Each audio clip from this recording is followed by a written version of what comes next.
हरे कृष्णा, राधे राधे। आप सभी का बहुत बहुत धन्यवाद मेरे चैनल पर आने के लिए। माघ मास कथा अध्याय 16। बोलिए श्री विष्णु भगवान की जय, माघ मास की जय।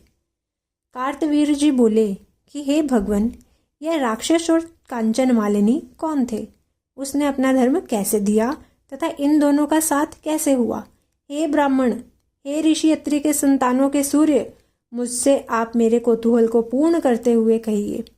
दत्तात्रेय जी ने कहा कि हे राजन, इस विचित्र चिरकाल इतिहास को सुनो, जिसके सुनते ही राजसूय यज्ञ का फल प्राप्त होता है। कांचन मालिनी नामक एक बड़ी रूपवती अप्सरा थी।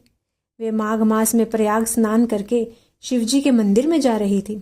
गिरिराज हिमालय पर्वत के कुंज में घोर रूप में खड़े हुए उस वृद्ध असुर ने गगन मार्ग से जाती हुई उस सोने के समान तेजवान सुंदर कटी वाली चंद्रमुखी अप्सरा को देखकर कहा, हे सुकेशी, हे पीन पियोधरे, तुम कौन हो तथा कहाँ से आई हो? तुम्हारे वस्त्र और वेणी क्यों गीले हैं? हे भीरू, तुम आकाश मार्ग से कहाँ जाती हो? हे भद्रे, किस पुण्य से तुम्हारा यह अति तेजस्वी शरीर इतना मनोहर है? हे सुलोचने, मेरे मस्तक पर तुम्हारे वस्त्र से गिरे हुए एक बूंद जल से मेरा क्रूर मन क्षण भर में शांत हो गया। इस जल की क्या महिमा है? क्या तुम शीलवती हो? मुझे बताओ। तब अप्सरा ने कहा कि हे राक्षस, सुनो, मैं काम रूपिणी अप्सरा हूँ। मेरा नाम कांचन मालिनी है। मैं प्रयाग से आ रही हूँ। गंगा यमुना में भली प्रकार मेरे वस्त्र भीगे हैं। हे राक्षस, मैं श्रेष्ठ पर्वत कैलाश पर, जहाँ शिव पार्वती रहते हैं, वहाँ जा रही हूँ। त्रिवेणी के जल से मेरी क्रूरता निकल गई, जिसके पुण्य प्रभाव से मैं सुबुद्धि गंधर्व की कन्या और उमा की प्यारी सखी हुई हूँ। ब्रह्मा जी ने मुझसे जो कहा था वह चकित करने वाला मेरा उदाहरण सुनो। मैं कलिंग देश के राजा की वेश्या, रूप और लावण्य से पूर्ण दूसरी युवतों में शिरोमणि थी, इसलिए मुझ पर सारा नगर मोहित रहता था। अमूल्य वस्त्र, गहने, धन और पोशाक मैंने प्राप्त किए। मेरे पास स्वर्ण की कमी ना थी। काम पीड़ित युवा पुरुष मेरे चरणों की सेवा करते थे। कई कामी लोग आपस में स्पर्धा करके मृत्यु को प्राप्त हो गए। इस तरह मेरा समय व्यतीत हुआ। वृद्धावस्था आने पर मैंने विचार किया कि मैंने ना दान किया, ना तप किया और ना महादेव जी की आराधना की, ना दुर्गा देवी की पूजा की, ना विष्णु भगवान की आराधना की, ना ब्राह्मणों को तृप्त किया, ना प्राणियों का हित किया। हे राक्षस, मैंने बहुत से पाप किए थे। इससे मेरा मन दुखी था। इस तरह बहुत सा विलाप करके मैंने ब्रह्मज्ञ, वेद निपुण और राजा के पुरोहित ब्राह्मण से जाकर पूछा कि मेरा निस्तार किस प्रकार होगा। मुझ दीन पापनी को पाप रूपी कीचड़ से उबारिए। हे ब्राह्मण, हर्ष से मुझ पर दया का जल छिड़किए। साधु, सज्जन, अच्छे बुरे सभी पर दया करते हैं। इस तरह मेरे करुण वचन सुनकर वे विद्वान ब्राह्मण मुझसे प्रेम पूर्वक बोले कि हे सुमुखी, मैं तेरे सब निषिद्ध आचरणों को जानता हूँ। तू मेरी बात मान। शीघ्र ही प्रजापति के क्षेत्र प्रयाग को जा। वहां पर जाकर स्नान कर। उससे तेरे समस्त पाप नष्ट हो जाएंगे। परंतु हे भीरू, तीर्थ में मन से भी अशुभ क्रिया मत करना। प्रयाग में स्नान करने से पवित्र होकर तो अवश्य स्वर्ग में जाएगी। हे भामिनी, दूसरे देश में किए हुए पाप उसी वक्त प्रयाग में नष्ट होते हैं।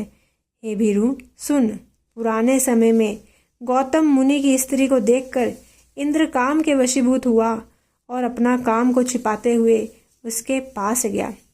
इस पाप के फल से तथा वहां जाने से इंद्र का शरीर अत्यंत लज्जापूर्ण और कुरूप हो गया।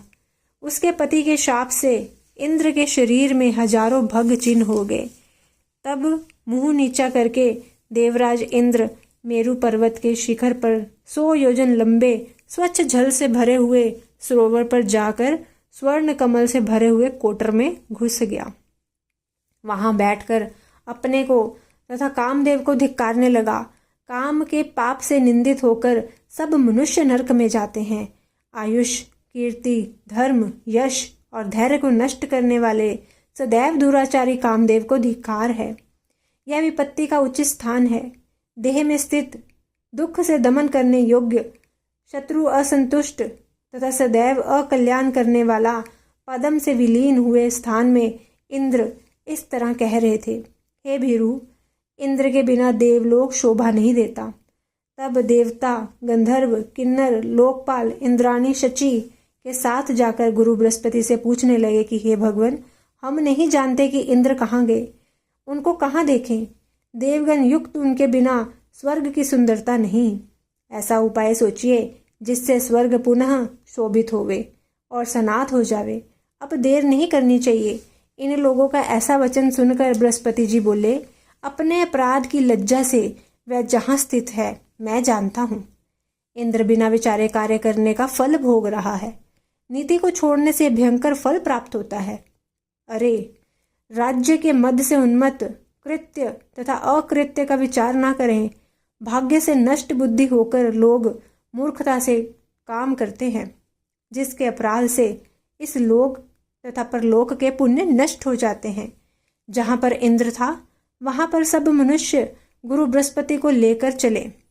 उस बड़े सरोवर पर इंद्र को देखकर उनको मुग्ध करने लगे, जिससे ज्ञान होने पर और गुरु बृहस्पति के समझाने पर कमल कलियों से इंद्र निकले।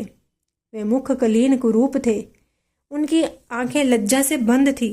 इंद्र ने गुरु बृहस्पति के चरण पकड़कर कहा कि हे गुरुदेव, इस पाप से मेरा उद्धार होने का उपाय कहिए। इंद्र के वचन सुनकर बृहस्पति ने कहा, प्रयाग में स्नान करते ही तुम पाप से छूट जाओगे। हे इंद्र, चलो, तुमको लेकर हम लोग वहाँ चलें। तब पुरोहित को साथ लेकर इंद्र वहाँ गए और प्रयाग तीर्थ में स्नान करके शीघ्र ही पापों से छूट गए। तब बृहस्पति ने मुग्ध होकर उनको वरदान दिया, हे इंद्र, हमारे प्रसाद से शीघ्र पापों से निर्मुक्त होकर तेरे शरीर के 1000 योनि के चिन्ह 1000 नेत्र हो जाएं।